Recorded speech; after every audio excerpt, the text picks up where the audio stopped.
Hey guys, welcome back. Today we're talking about the Monarch V2 clone. And we're literally going to be talking about the durability of this thing because I've seen some comments about it. I've seen concerns all over the kind of the Reddit, the clone Reddit. Yeah, I don't have this belly fully tightened. I mean, it's obviously, you're never going to get tap with those channel spaces, right? But yeah, I did get aftermarket screws. These are M2.5 by 8mm. They do fit, which is very nice. Just one thing is I just need to tune this, but I've been too lazy to, if I'm honest.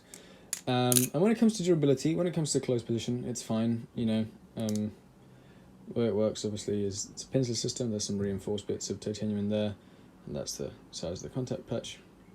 If it was smaller, it'd be nicer, but obviously titanium is softer than steel, so it will eventually press it in, which is why you can get something like this, right? Which is a pretty small handle gap. I'd say that's, you know, definitely smaller than average.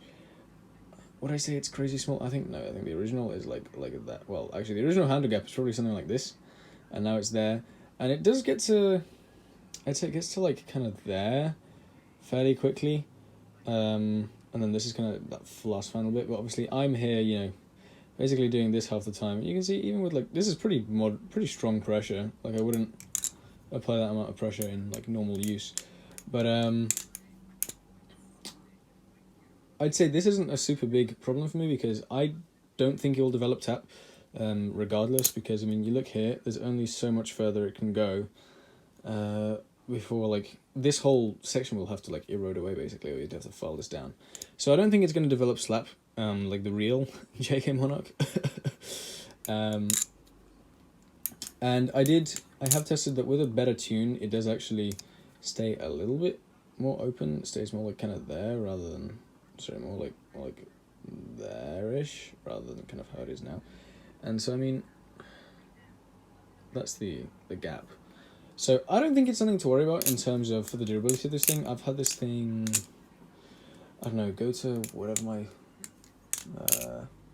unboxing video for this was probably a few months ago now. Yeah, definitely.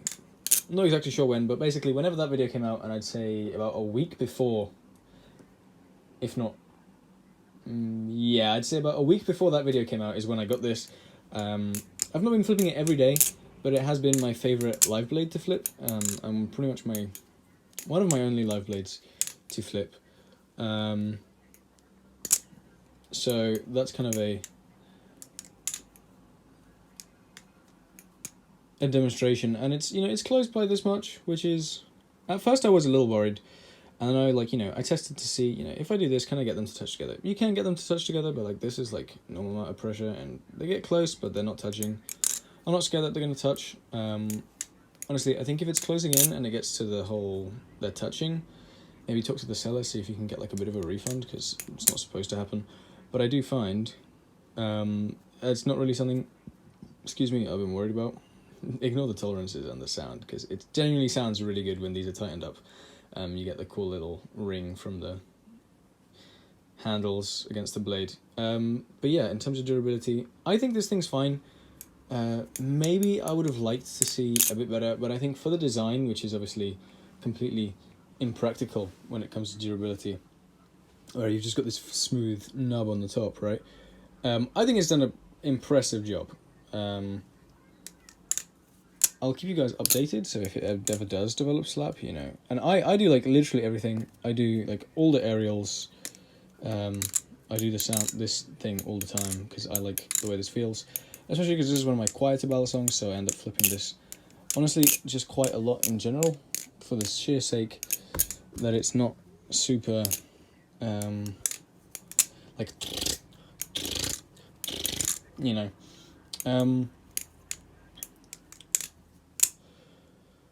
But yeah, honestly, I really like this thing. Obviously, when the gap was like that, you know, it was like, oh yeah, nice. But obviously this wasn't broken in and it didn't feel great. Now that the gap's like this, honestly, I like how it flips. Do I think it... I think it's a bit small, and I think that's just the general consensus from me, at least. I wish the gap was a bit bigger, but I'm not concerned in terms of for handle slap. especially with the amount of the amount that I beat this. Right, this is currently my only titanium knife, and that means I flip it all the time. And at the moment, it's also my only live blade. So that's for those of you a little worried about the durability of this thing. I've had it for, I would check, but in fact, I'll post it in the comments. I'll comment it for how long I've had this thing, and honestly, it's held up better than I've expected. I was always a little concerned. I mean, I've not seen anyone complain about getting slap on this. I can see why, right? Because I mean, it only goes to there.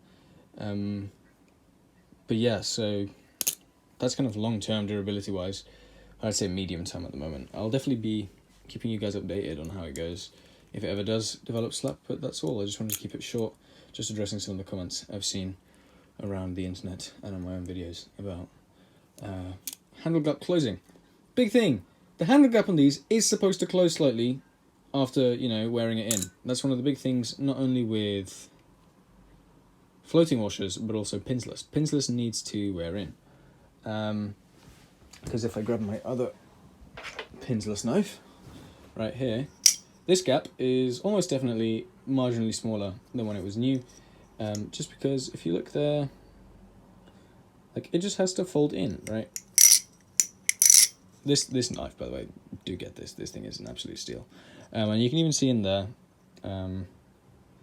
it's slightly bent where there is the contact patch. You might not be able to see that well, but the G10 is indented in slightly, because it just has to get to the point where it doesn't compress anymore, and then obviously you have a much more reliable knife. And I think that's just simply what this happens with the Monarch V2 here. I'm not worried about it, but I will keep you guys updated. I sound like a broken record now. If you made it this far, thank you loads, because I know I've been rambling a bit on this video. Like, subscribe, share, all that good stuff. Thank you guys for 100 subs. I appreciate all every one of you. And yeah, I will just keep the content rolling out. I am, as of today, as of recording this, I just finished the second of my university exams. So sorry if I'm a little bit kind of sporadic, or if the videos are a bit rambly. My head is all over the place. I've got tons of things to worry about. I've got a few more to do.